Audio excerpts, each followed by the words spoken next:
Sabihin mo, seryoso. Masaya ako, nakita kita ngayong hapon. Yan. You can now take your seats. Hallelujah. Thank you, Jesus. You can now be seated. Yan. Did you enjoy the praise and worship?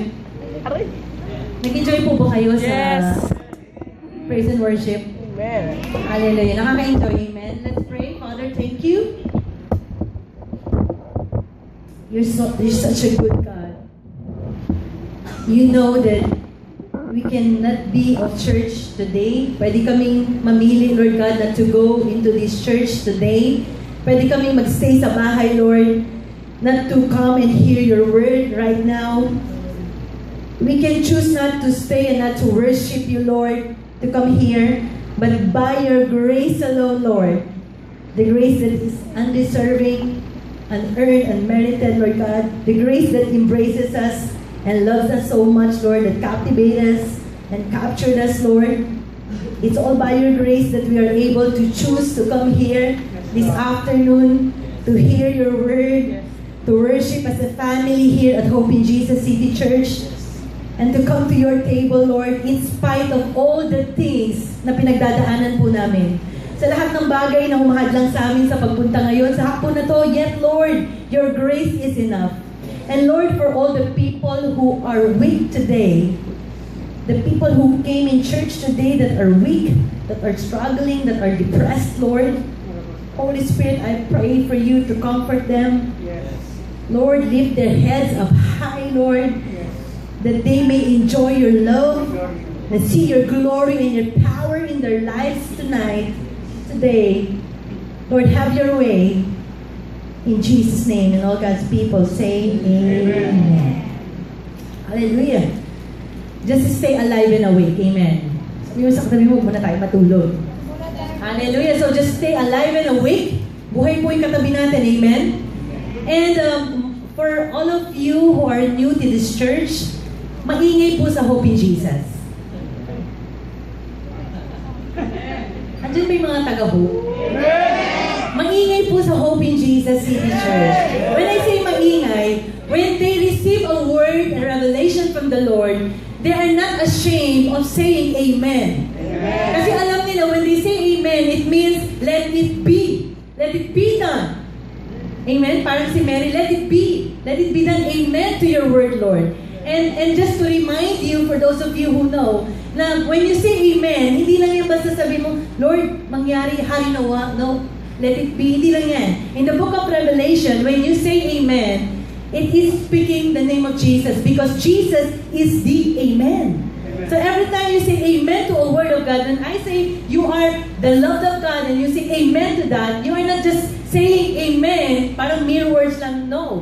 You are attaching, you are sealing the word of God, saying, Jesus is my amen. Amen. Hallelujah. So wag ho tayong mahiya na mag-amen. Amen? Yeah. Hallelujah.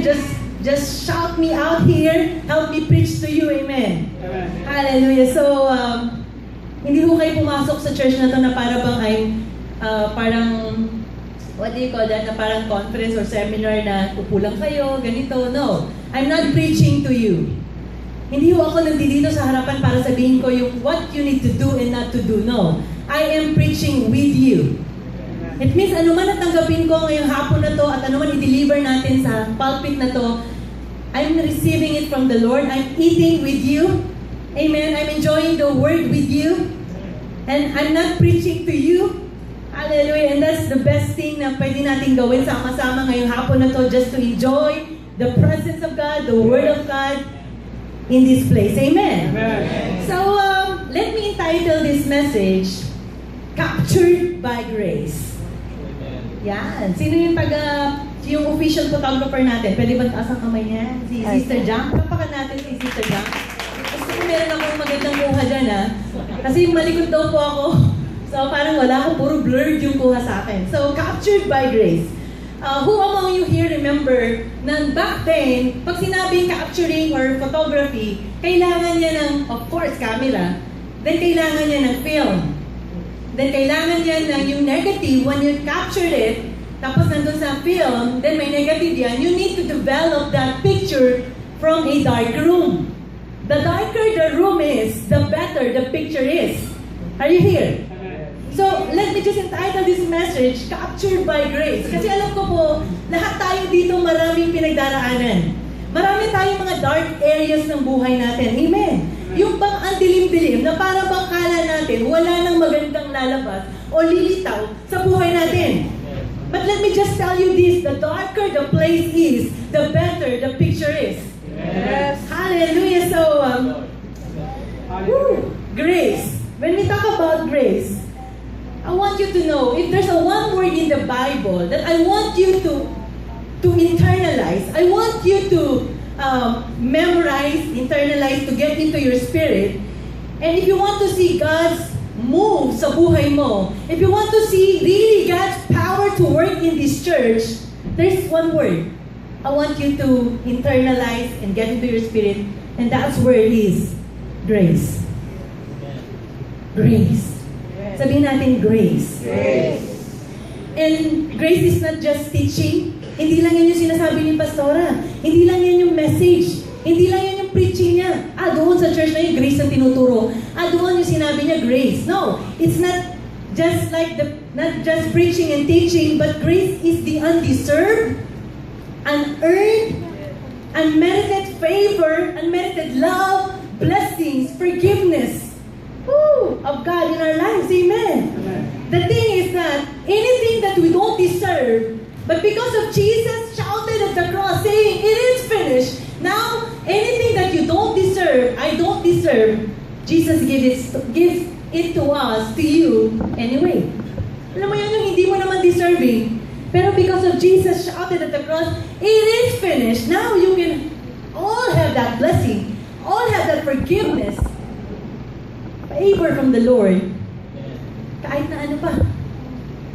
And that is grace. Amen. Hallelujah. And let me remind you of what grace is. Ano ba talaga yung biyaya? What grace is, Pastora? What grace is? Grace is the reason why you are here. Yes. Grace is the reason why you are still alive. Grace is the reason why you can still breathe. Amen? That you are still safe. Yung katabi mo nandiyan pa rin, ligtas. Amen? That you are always forgiven. That you can brave your way through the storms. Alam mo yun, kahit may pinagdaraanan ka, matapang mong pinagdaraanan yun because of the grace of God. Hallelujah. And grace is the reason, let me just tell you this for some of you here. Grace is the reason why some of you here, your marriages are still held together. Alam mo yun, yung dahil lang sa biyaya ni Lord, kaya yung marriage nyo, andyan pa rin. Yes. Can I hear amen to that? Amen. Dahil lang sa biyaya ni Lord, kaya kayong mga anak, umuuwi pa rin ng tama. Umuuwi pa rin sa oras. You still honor and love your father and mother, your parents. It's all by the grace of God. The reason is because you know it's all by the grace of God. Amen. You can still love your wife, you can still love your husband, your children, because you know it's all by the grace of God. Hallelujah. It is the reason. It is the reason. Amen. And grace is the reason that no matter what sins you struggle, you can still come to this church. You can still come to God with boldness in your heart. And lift your hands and say to God, Lord, I am forgiven. I am loved. There's no condemnation in me because of Christ Jesus. And as Jesus is, I am in this world. Yes. It's all by the grace of God. Amen. Kaya napakasarap itong pag-usapan. When we talk about the grace of God, kahit hanggang gabi po tayo, maniwala kayo, hindi ko po kayo tatantanan. When it talks about the grace of God, hallelujah, because it is inexhaustible. Hindi mo kayang ubusin ang supply ng biyaya ni Lord. Hallelujah. And what I love about grace is Jesus. Amen. Yes. Grace is Jesus. Yes. The personification of Jesus, of grace, is Jesus. So when we talk about grace, hindi lang yan yung basta-basta. Grace is everything. Grace is your healing, your prosperity, your abundance, your life. Grace is Jesus. Amen? Kaya nga si Apostle Paul, he was so obsessed that word? Obsess. Kala kasi natin pag obsession, pangit na eh. No. Even God is so obsessed with humanity. Alam po natin yun, na grabe magmahal ang Diyos. Grabe minahal ng Diyos ang humanity. Amen. Hallelujah. The darling of heaven crucified just for you and me. Yes. That's why Apostle Paul was so obsessed with the person of grace. Ang daming mabubuting ginawa or great things na ginawa ni Apostle Paul. Kumbaga sikat si Apostle Paul pagdating sa time nila because he is the one sharing the grace gospel. We all know, pati si Peter, right? Pati si Peter, nagtalo sila eh. Why? Because Peter doesn't understand that the grace of God is open to everyone. That the gospel is not just for the Jews, or the grace is for everybody. And that is what Paul is preaching. Napakatapang ni Paul na mag-preach sa lahat. Not disqualifying anyone, but telling everybody that the gospel of grace is for everyone. Ganyan katapang si Apostle Paul. Kaya nga, ang dami po niyang ginawang great things back then. And I was so amazed with what he had said in Acts 20:24 na parang bang grabe. Paano niya nasabi ito ni Apostle Paul? Samantalang, ang dami namang nangyaring magaganda sa buhay ni Apostle Paul. But let's think about who is Paul first. Tingnan muna natin kung sino ba si Paul. Si Paul yung siya po ay nag-aral from the greatest teachers at their time. Kumbaga kung mayroong pinakamagaling na instructor before, si Paul nag-undergo ng training doon. And what else? Paul is a rabbi. Paul is a teacher. What else? Paul is a Pharisee of Pharisees. Pag mo siyang pagbubuksan na ng Bible, kasi kahit di mo buksan ng Bible, alam niya po yung details. When you talk about rabbi, 5 years old pa lang, memorize niya na po yung Genesis, Exodus, Leviticus, Numbers, Deuteronomy. Walang mintis yan when you talk about being a rabbi. So that is Paul. Kumbaga, big time siya. Meron na siyang MA, PhD, DDDD. Are you here? Amen. But we all know that he is also the greatest persecutor of the church. And the good thing is, grace came to him. Grace grabbed Paul. At alam po natin na he had this encounter with Jesus. He is the only apostle na nagkaroon ng personal encounter kay Lord. Wala na pong iba. Si Paul lang. Walang binigyan ng Diyos, si Jesus, ng personal, the fullness of grace, it's only to the Apostle Paul. Wala na. It's not to Peter, it's not to John, no. The fullness of the revelation of the grace of God is only to the Apostle Paul. Big time siya, no? Si Apostle Paul, kasi tayo, we receive the grace of God from glory to glory. Amen? Grace upon grace. Hindi pa natin nare-receive yung fullness. Even Joseph Prince, kahit sino mang magagaling na preacher ng grace. No. As they journey the grace of God, they will understand more and deeper of the grace of God. But Apostle Paul had this encounter, personal encounter with the risen Jesus. Alam niyo po yun, yung on the way to Damascus, because he's from Tarsus, grabe, sabi ni Jesus, why are you persecuting the church? And then he had encounter with Jesus. And what happened? It was a turnaround for him. He's been great in the ministry. Ano pa po? He preached the gospel to the Gentiles, wrote the 2/3 of the Bible. Can you see how he is so empowered? Sinulat po niya 2/3 of the Bible. And that book, mind you, hindi naman Matthew, Mark, Luke, and John ang nauna sa Bible. It is the epistles of Paul. It is the foundation of the church. So yung book na sinulat ni Paul, it was the foundation of the church. Can you see how big time Paul is? So, pwede natin siyang i-look up as a leader. Amen. Pwede tayong mabilib sa kanya. Can we just, kahit pa paano, i-follow natin yung leadership niya because grabe yung accomplishment ni Paul. He changed lives. Amen. He turned around the city for Jesus. And mind you, in Acts 20 verse 24, years later, he said this. Acts 20:24, the New King James Version. Ang sabi niya, but none of these things move me.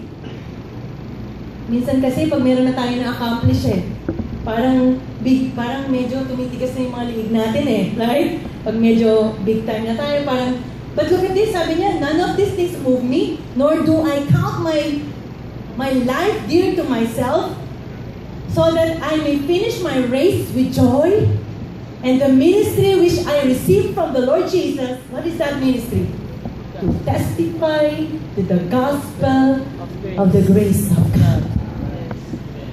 Minsan kala natin dito lang umiikot yung mundo natin eh.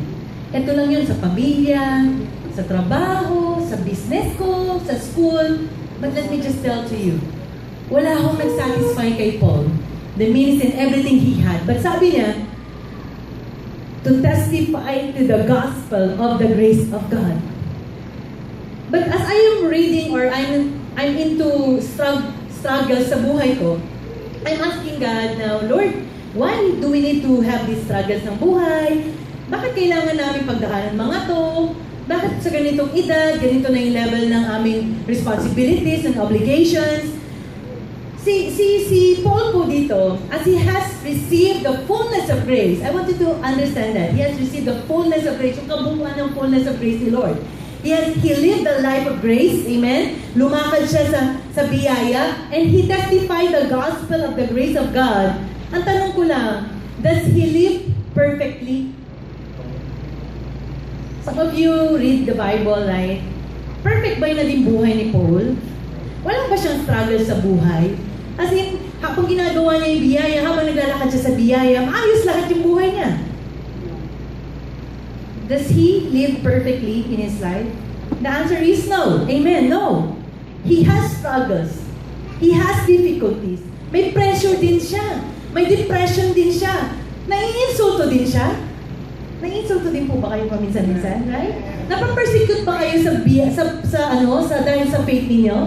Sinasabi ba ng mga kamag-anak nyo na bakit ganyan na kayo, ba't nabaliw na kayo? May mga ganun eh, right? Masarap kayo mabaliw kay Lord, amen. Mayroon ba trouble si Paul? Meron siya, amen. Kaya nga pagdating sa 2 Corinthians 12 verse 8, Paul is begging God. Nagmamakaawa si Paul kay Lord. Begging God, pleading God, arguing with God. When you look in the dictionary, what is begging, pleading, it is arguing with God. No, parang, Lord, it's unfair. I'm asking you to take this away from me. Nagtatanong si Paul, Lord, ano ba? Ito lahat yung nangyari sa buhay ko, ito lahat ang iniwan ko, ito lahat ang pinaglingkod ko sa'yo. I'm asking you, I'm begging you, I'm pleading to you that please take this away from me. Why? Because Paul has been given a thorn in the flesh. Alam niyo po yung thorn? Tusok. Ano ba Tagalog ng thorn? Tinik. Ayun, mali yung tusok. Tinik. Di ba pag natinik ka, ouch! Yun ang agad ang sakit, di ba? Wala dito nag-enjoy sa tinik. Unless na yung sa Guinness Record, alam mo yung mihiga sa bed ng, ano ba yun? Tako, di ba? Ginagawa nila yun, ewan ko ba nag-enjoy sila doon. Pero ayokong mag-enjoy sa tinik. Amen. And he has been given a thorn in the flesh. And he was begging God 3 times. And hindi lang mo yung isang araw. Asking God and pleading God, just Lord, please, I beg you, take this away from me. Ayoko itong struggle na to. And when we talk about thorns, ano pinag-uusapan dyan na tinik? Anything that presses you. Pwede yan sakit. Bakit? Nabibigatan ka eh. Nasasaktan ka. Pwedeng sakit yan. Ano pa? Pwedeng relationship yan na hindi mag-work out. Nasasaktan ka. So, it can be represented. Thorns can be represented ng pain. Ano pa? Yung ganito dapat na-hit mo dapat yung tota mo, hindi nangyari. Can be represented by a thorn. What else? Finances. Sino dito? Yeah, di ba? Our finances, our marriages, mga utang natin, ang daming tinik sa buhay natin. Amen. So Paul here, he had received the fullness of grace. I just want you to see that. He had received yung fullness ng biyaya ni Lord. But still, meron siyang thorns. Meron siyang struggle sa buhay niya. And he's asking God, God, please, I beg you, I plead to you, I'm asking you to please take it away. Are you here? Dumating na ba kayo sa buhay niyo na sinasabi niyo yan kay Lord? Na Lord, yung sakit na to Lord eh, can you just take it away?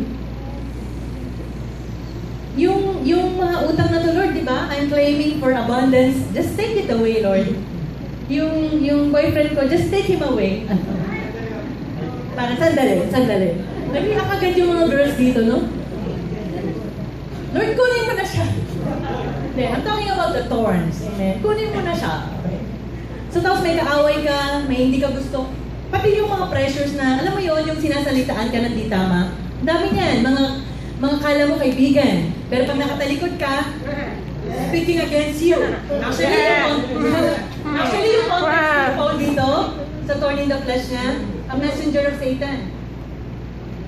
Ibig sabihin, dinidepress siya, sinasalitaan siya ng kung ano-ano, pinipilit na hindi mangyari yung kalooban ni Lord sa buhay niya, lahat ng paninira ginagawa sa kanya. Ginagawa ba sa iyo yan? Nangyayari din ba sa iyo yan? Let me just tell you good news later. Amen. Yes. Sabi ni Paul, I beg you, Lord. Take it away. Ako dumating dyan eh, Lord, bakit gano'n? Tanggalin mo na, take it away, Lord. Just take it away. So, 3 different times, I begged the Lord to take it away, sabi ni Paul. So Paul is the one talking here, who had encountered grace, face to face. Kaya minsan nadi-disqualify tayo, kala natin, Lord, di ba I receive your grace? Di ba lagi ako nakakapakinig ng grace mo? Pero bakit may struggle ako? Bakit may mga hindi ako malampasan? Bakit may mga ganitong buhay ko? Let me just tell you, that even Paul, who encountered grace himself, talking, take this away from me. But look at this. But each time he said, na take it away from me,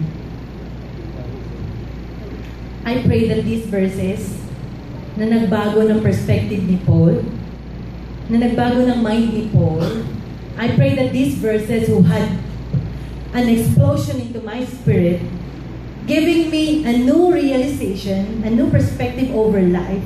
I pray and hope that this verse would encourage you and will have an impact in your life. Amen? Sabi niya dito, verse 9, but each time I disagree with God, each time I ask Him to remove my struggles, each time He answered, He said to me, my grace is all you need. Amen.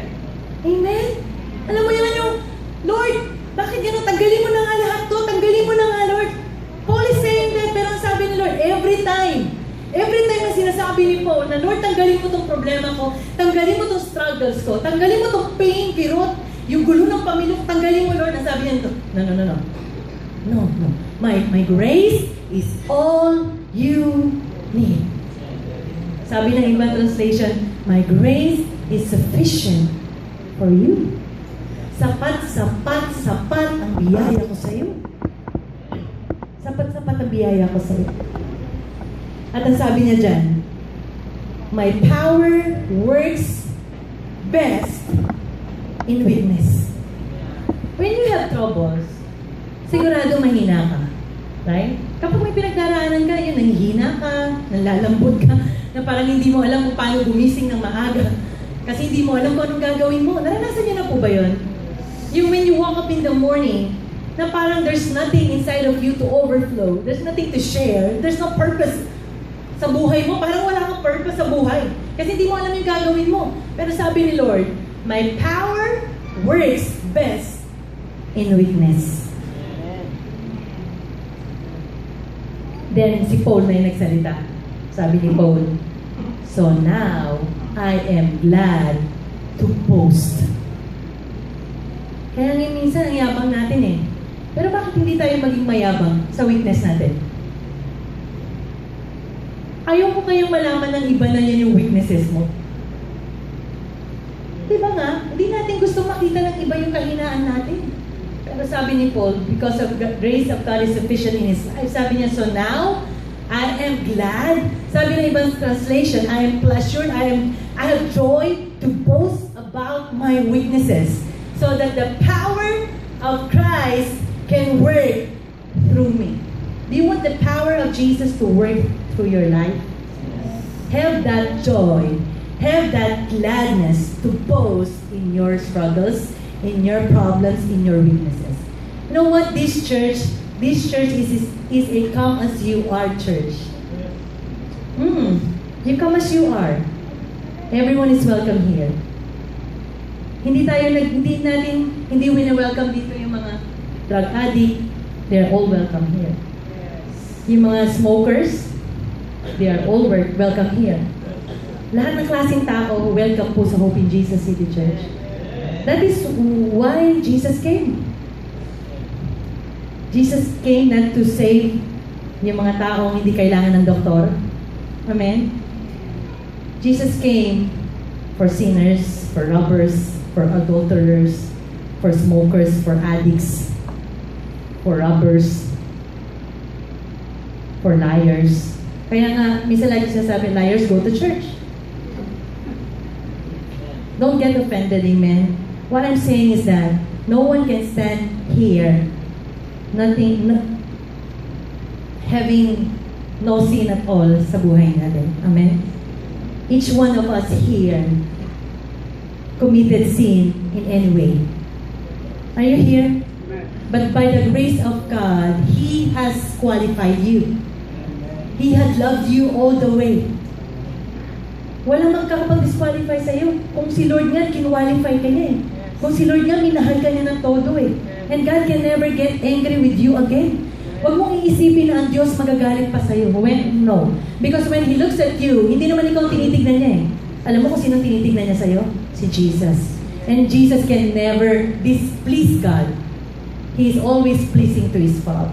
So as Jesus looks at you, He always is in love with you. Are you here? You know what? Let me just cite on this. Grace provokes people. Sino kayo yung napoprovoke ng grace? These are people na parang tingin nila banal ang lakad nila. Kaya nga sa Bible, if you could just read the Bible, galit na galit si Jesus, hindi naman sa adulterer, hindi naman sa sinner, hindi naman sa mga bagay na gumagawa ng mali. No.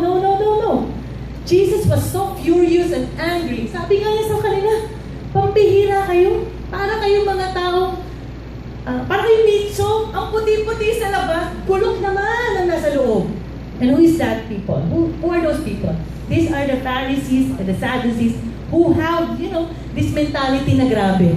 Ito ako kaya ngayon, nasusunod ko kaya yung 10 Commandments, nagagawa ko kaya lahat para kay Lord. Ganito kaya ang ginagawa ko para kay Lord.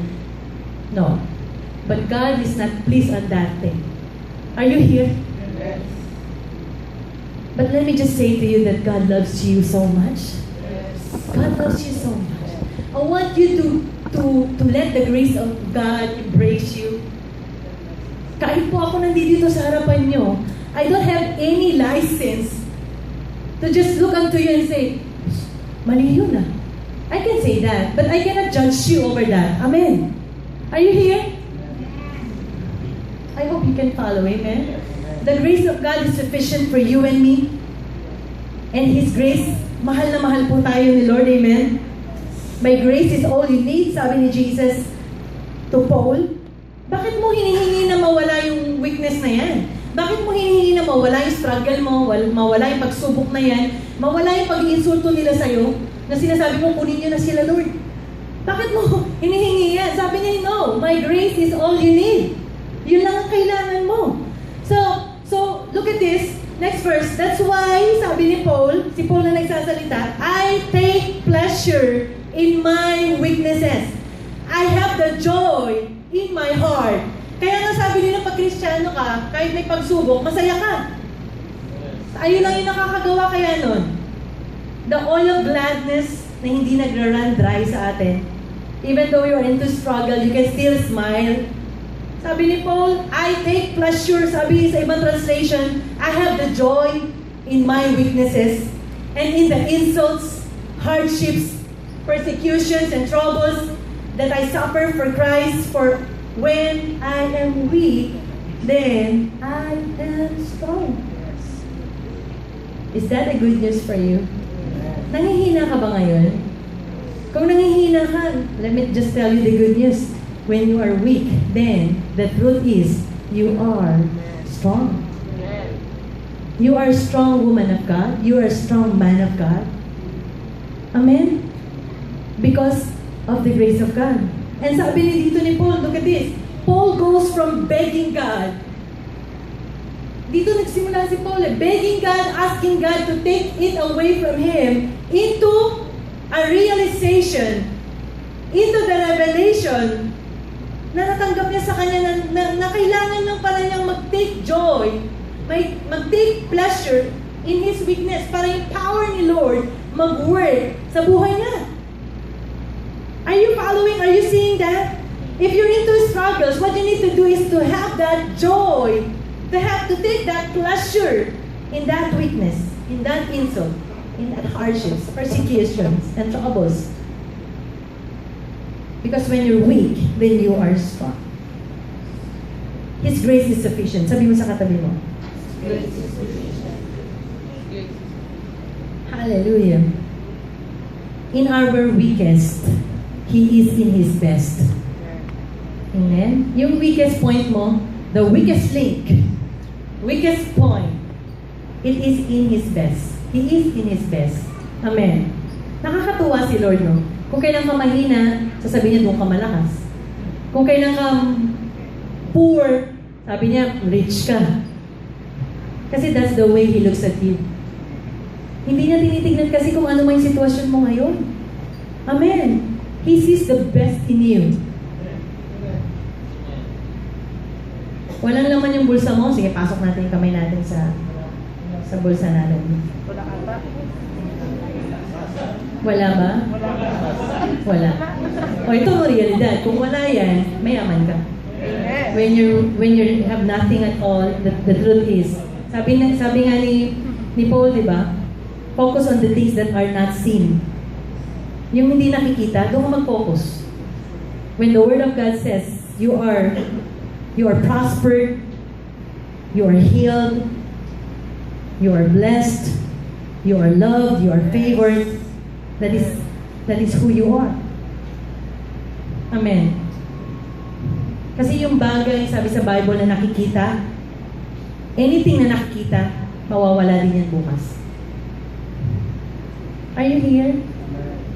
So kung yung sakit mo, nababasa mo, diabetic ka, nababasa mo, mataas ang presyon mo, sabi ng doktor ganito, pag nababasa mo yan, good news, mawawala rin yan. Are you here? Pinapadalan ka ng mga sulat ng mga Bombay. Pinupuntahan ka niya, nakikita mo siya. Salamat na lang, nakikita kita, sabi mo sa kanya. Kasi nakikita ka daw, bukas wala ka na. Are you here? Sabi ng Bible, anything that is seen will just be gone tomorrow.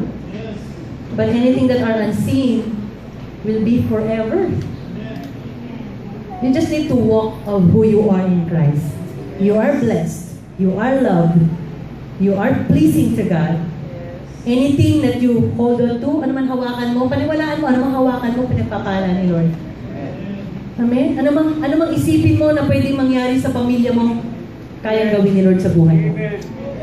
Hallelujah. Kaya, when we get to enjoy, ito po, self-revelation. When I get to enjoy, may problems. Alam nyo, kahit nagdadrive ko, grabe, no? Meron pa pala akong panggas. Ano pa akong kotse? May bahay pa rin. May pan-load pa. Ayun na lang. Para common denominator. May pan-load ka pa ba? Kung may pan-load ka pa, grabe. Amen? You need to have the joy. You need to have that pleasure, to take pleasure in that weakness, in that struggle. Amen? Then the power of Christ can work through me. Pwede pa lang mag-explode yung power ni Lord sa buhay ko when I get to enjoy yung mga bagay na gusto kong tanggalin niya. Tanggalin mo nga to, Lord. Tigilan mo na muna, sabi ni Lord. Isipin mo, biyaya ko sapat sa'yo. Tapos, mag-enjoy ka habang you struggle, while you are braving the storm, nandyan lang ako, sapat lang ako sa buhay mo. Pwede mo sabihin lagi kay Lord, when I am weak, Lord, I am strong. Amen. And do you know what this verse means sa amin? People and leaders, some of you here, now we don't have it all together. Alam mo yun yung they look up to you sa business, they see you as this and this, then somehow may dadating yung point na parang bang you don't have it all together. Right? Na parang bang gigising ka minsan na pag umaga, parang di mo alam yung purpose ni Lord sa buhay mo. Naranasan ba natin yan? Parang paggising mo sa umaga, you have this burden sa shoulder mo na kasi umaasa sa yung pamilya mo, umaasa sa yung kaibigan mo, yung magulang mo sa'yo, tapos para bang hindi mo magawa, nag-struggle ka, di ba? Parang nabibitin ka, kailangan mong ipasa to, tapos hindi mo pasa-pasa. Alam mo yun? Andito po ba tayo? But this is a powerful word from God na kailangan pala maging masaya tayo kahit na nandito tayo sa sitwasyon na to. Can you imagine Paul? Sabi ng Bible, if you read it in context, messenger of Satan. Kung ang diablo, gusto niya wasakin ang buhay mo, paano pa kaya kung mismo si Satanas na nag-assign ng tao para wasakin ang buhay mo? That is Paul, right? Kaya nga sabi niya, tanggalin mo na to, Lord. Mamamakawa ko sa iyo. Pero sabi ni Lord sa kanya, hindi kasi yan ang buhay eh. Amen? Hindi yan ang buhay. Ang buhay, hindi weather lang ha. Ang buhay, minsan may pagsubok. Amen? Minsan pagdating ng, magugulat ka na lang, ito ang nangyaring sitwasyon. Pero paano ngayon, na alam mo, na kahit anong sitwasyon, sapat ang biyaya ng Diyos sa buhay mo. Gaano kahirap man yan, gaano man kasakit yan, alam natin yung pinagdaanan po namin, amen? We have lost our loved one, our ate. But still, you know what? Siguro sabi ko nga, hindi na po ako iiyak, amen? Sabi ko nga, Lord, hindi ko pala ma-appreciate yung pag-worship sa iyo ng todo ngayon. Kasi hanggat hindi ko siya nakita na kahit na may sakit siya, nag-worship siya kay Lord. Ako pa kaya, na healthy pa, kaya pang tumayo, kaya pang umawit, yan. Kahit nawala sa tono, umaawit pa rin kay Lord. Diba? You can see things sa buhay eh. Are you here? So, His grace is all I need. I believe His grace is all you need. Amen? So, when you get to understand that God is not looking on things, ito pa ang sarap, yung hindi tumitingin si Lord sa mga bagay na wala ka. Ang tinitignan ni Lord yung mga bagay na pinlant niya sa'yo. Right? Kagaya ng isang puno, di ba, sa Bible, sabi niya, paano to? Walang bunga. It's looking on something na meron ka. Amen. Hindi niya hinahanap yung mga wala ka. Yung mga hindi mo kaya. Ang hinahanap ni Lord kung anong binigay niya sa'yo. Ang sabi niya, binigyan kita ng biyaya. I have saved you. I have loved you. I have forgiven you. I have empowered you. I enabled you to do more for Him. Lahat yan binigay ko sa'yo. So, hindi humihingi si Lord na hindi niya binigay sa'yo. Sapat ang biyaya ni Lord sa akin. Amen? Sapat ang biyaya ni Lord sa buhay mo. Kaya kung hahanapan ka niya, hanapan niya si Paul, ano lang? Biyaya. Are you here? Anong sinabi niya? Hindi na, binigyan kita ng biyaya. Kaya mo yan. Sabi mo sa katabi mo, pwede mong itap mo siya. Yung medyo hard yung magigising siya. Come on, kaya mo yan. Hallelujah. Kaya mo yan. Amen. Because you are captured, you are engrossed, you are captivated, you are submerged. Alam mo yun, inilubog ka sa biyaya. Kinapture ka ng biyaya. In-engross ka ng biyaya. In-embrace ka ng biyaya. You are surrounded by the grace of God. You are redeemed. You are reclaimed. You are caught up by the grace of God. Ito pa, you are wired into, alam mo, sabi ko, Lord, ano ba? Ang dami mong words Alam mo yun, nakatap ka. Nakatap ka dun sa biyaya na hindi nauubos. Hindi nag-brown out. Hindi nawawala ng supply. You are wired into that grace, inexhaustible grace of God.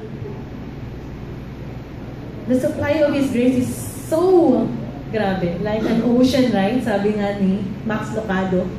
Na pagka nandun ka na sa biyaya ni Lord, parang lumulubog talaga. As in, lumulubog ka talaga sa biyaya ni Lord. Amen. And when these things get to you, when you get to understand Na because of the grace of God, no more excuses. Sabi mo sa katabi mo, no more excuses.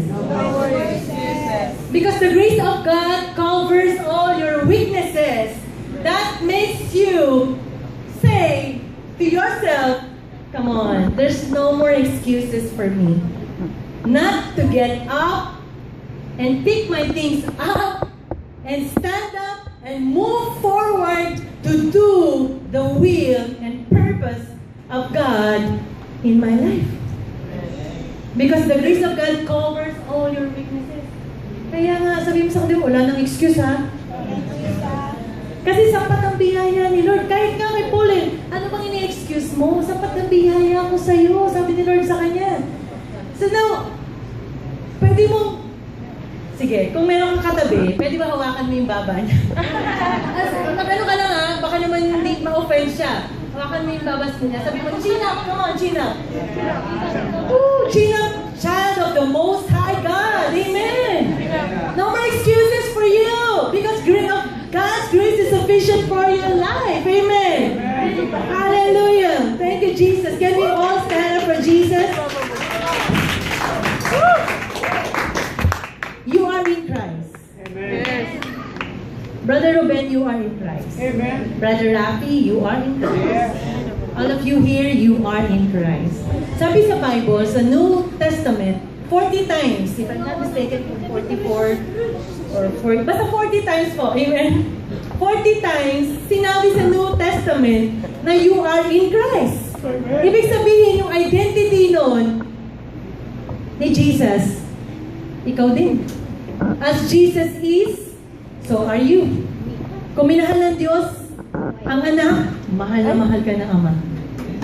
As Jesus is an overcomer of this world, you are an overcomer.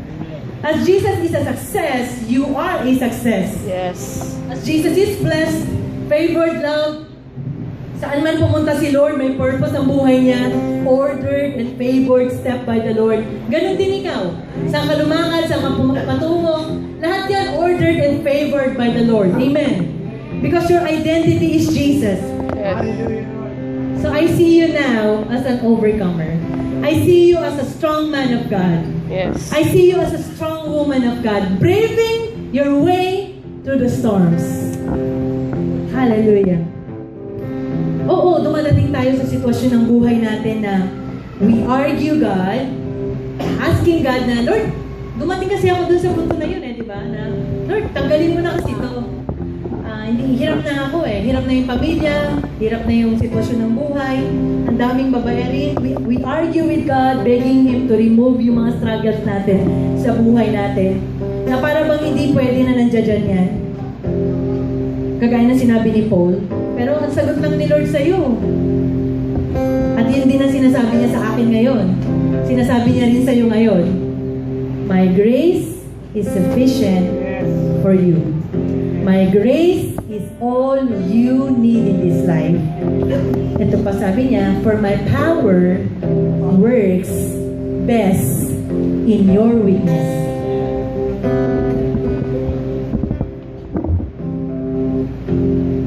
Sino dito, who among you here, hindi po kayo nahihiya na may struggle kayo sa buhay niyo? Yung kaya mong itaas ang kamay mo kay Lord na, Lord, eto may struggle ako may weakness ako sa buhay Meron akong seeing struggle na alam ko, ayaw ko malaman ng iba. I will keep it in myself. Pero alam ko, Lord, alam mo But sabi mo, your power works in my weakness. Lahat ng meron ako, Lord, alam mo naman I'm not ashamed of this, Lord, but I will boast my weakness to you. Hindi mo naman pinagmamalaki sa katabi mo Uy, grabe, ganito ako. Ang tindi ko Hindi naman natin pinagmamalaki sa kanila. Amen. Pinagmamalaki natin kay Lord na, Lord, yung weakness ko na to, kaya mong mag-glorify. Yes. Kaya mo akong baguhin. Your power works in me, inside of me.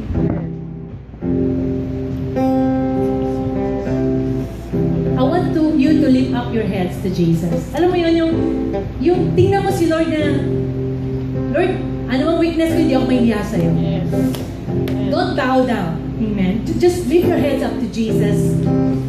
Because you are the child of the Most High God. Yes. Kung alam mo lang yung identity mo, nang pilit sinisira ng Diablo sa'yo, na lagi yung sinasabi, ganyan ka, wala kang, ganito lang lagi ang buhay. No.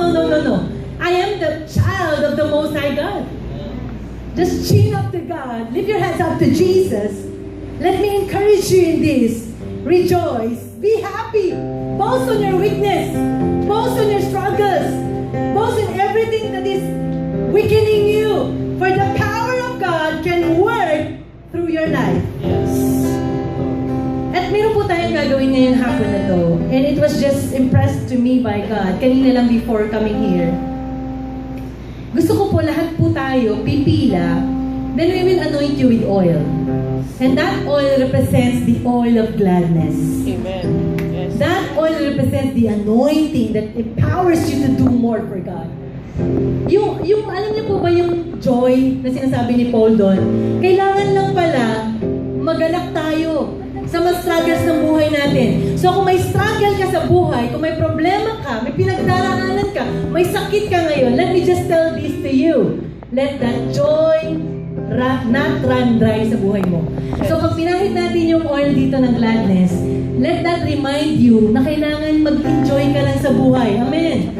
Let me remind you that you are the redeemed of the Lord, that you are the loved of the Lord, na habang nilagyan ka ng oil, that represents the oil of gladness, the anointing, the joy, that you are redeemed, and you are loved, and you are pursued by the grace of God, that you are captured by the grace of God, na kahit na may dumadaan ka dun sa dark areas ng negative side, alam niyo, di ba, sa dark room ng negative, pero darating ang time na lalabas ka rin na napakagandang picture. Yes. Because all things work together for your good. Amen. In Jesus' name. Amen.